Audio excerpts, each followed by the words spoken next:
Assalamualaikum warahmatullahi wabarakatuh. Kami dari kelompok 6 akan mempresentasikan mengenai materi HR Matrix.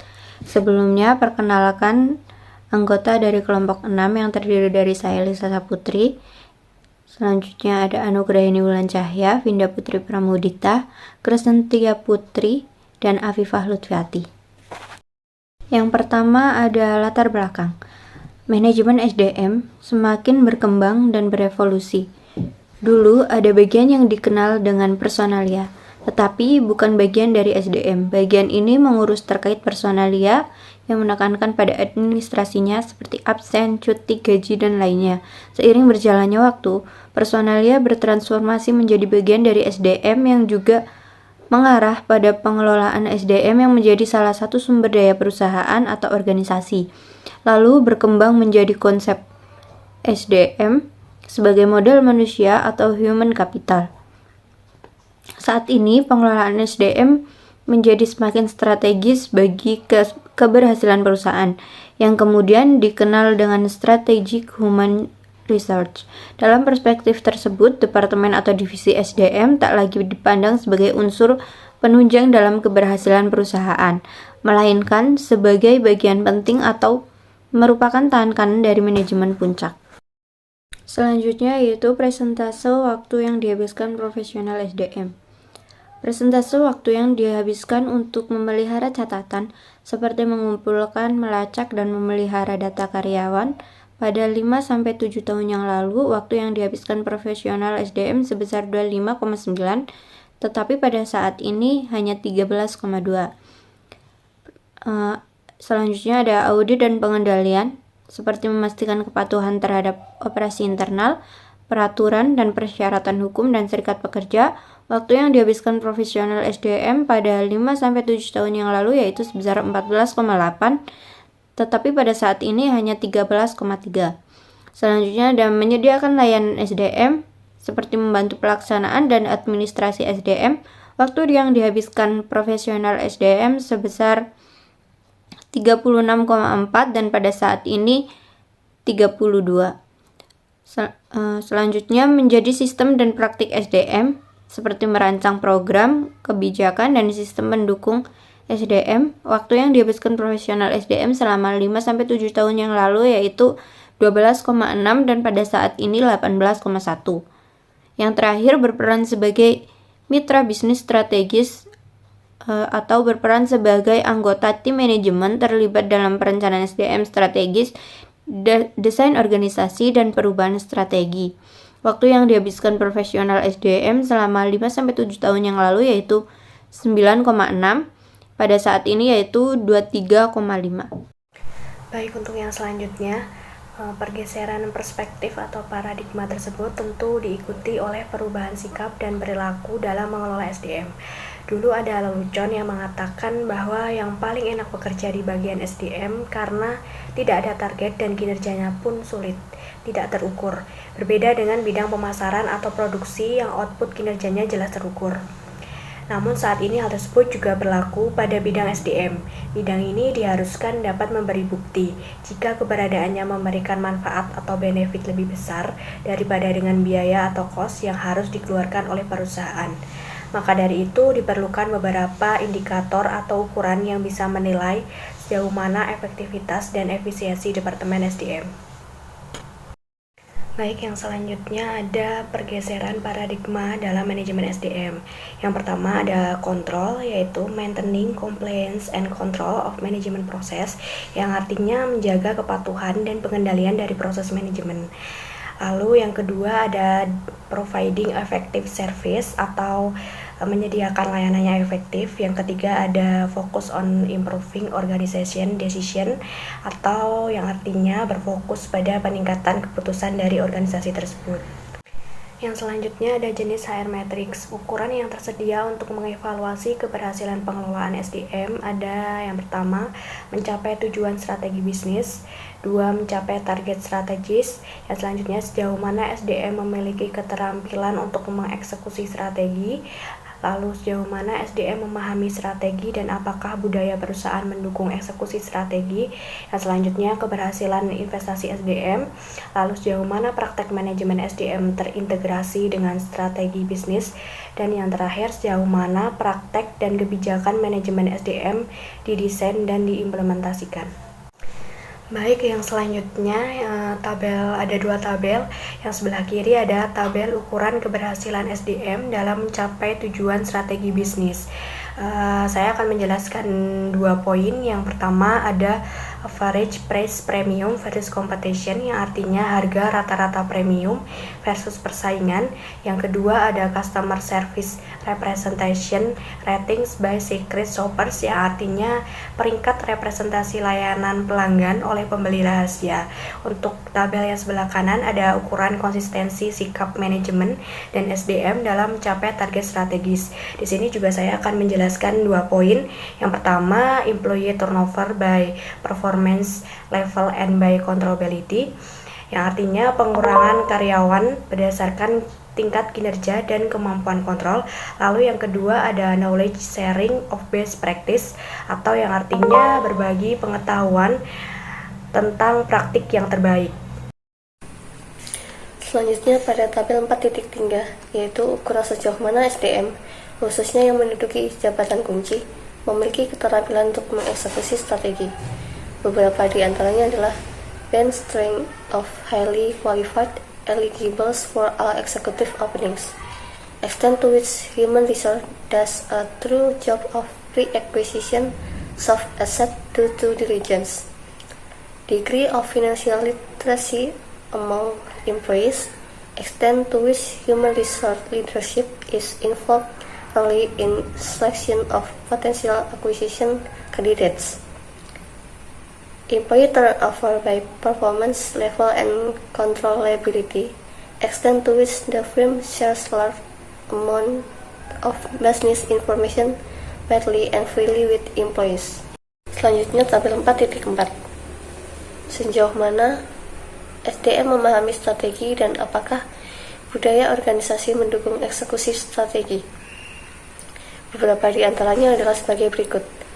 Consistency and clarity of message from top management and from human resource, extent to which the workforce believe there is a strong positive culture or team spirit among the group, degree to which a shared mindset exists, extent to which employees feel that managers are helpful in problem solving on the job, depth of workforce understanding of business strategy, extent to which employees feel that their contributions are recognized, depth of workforce understanding of link of incentive measures to business measures, extent to which employees feel that they have some say in their workload and timing of project, diversity of ideas, extent to which employees perceive managers as inflexible or whether they are open to new ways of doing things, extent to which values are clear and widely understood, extent to which the firm has executed strategy effectively, extent to which the senior management team has clearly articulate competitive strategy, level and change in employee mindset, extent to which the workforce believe that high performers are more likely to get promotion and rise than low performers, percent of managers who report that the company culture creates a positive environment for decision making. Tabel 4.5, yaitu ukuran keberhasilan investasi SDM. Beberapa di antaranya adalah absenteeism rate by job category and job performance, cost per hire by job classification and employee performance, accident cost, cost per trainee hour, accident safety ratings, firm salary or competitor-salary ratio, accuracy of HRIS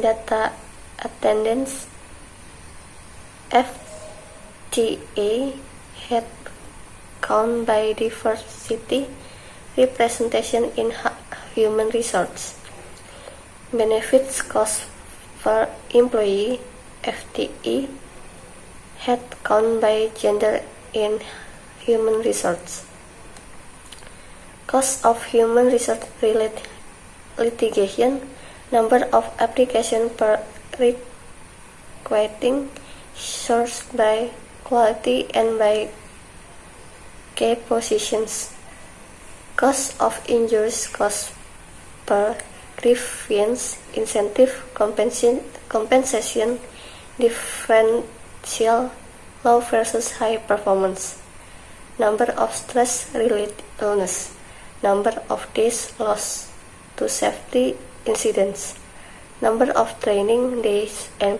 programs per year, number of hours per requesting, sourced by quality,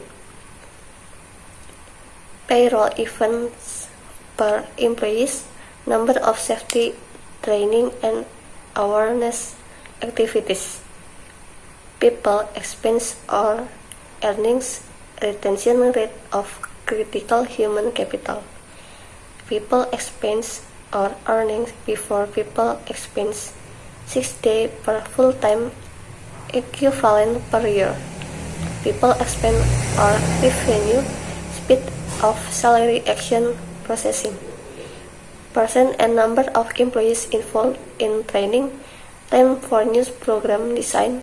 Selanjutnya yaitu tabel 4.7, ukuran sejauh mana praktek manajemen SDM terintegrasi dengan strategi bisnis.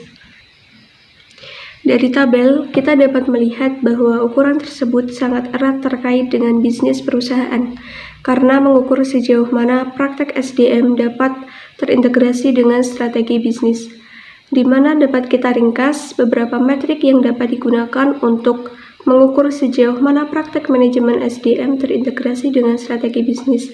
Yang pertama, tanggung jawab karyawan. Kemudian ada komunikasi yang efektif, kompetensi karyawan, kepuasan manajer, penghargaan, dan lain sebagainya.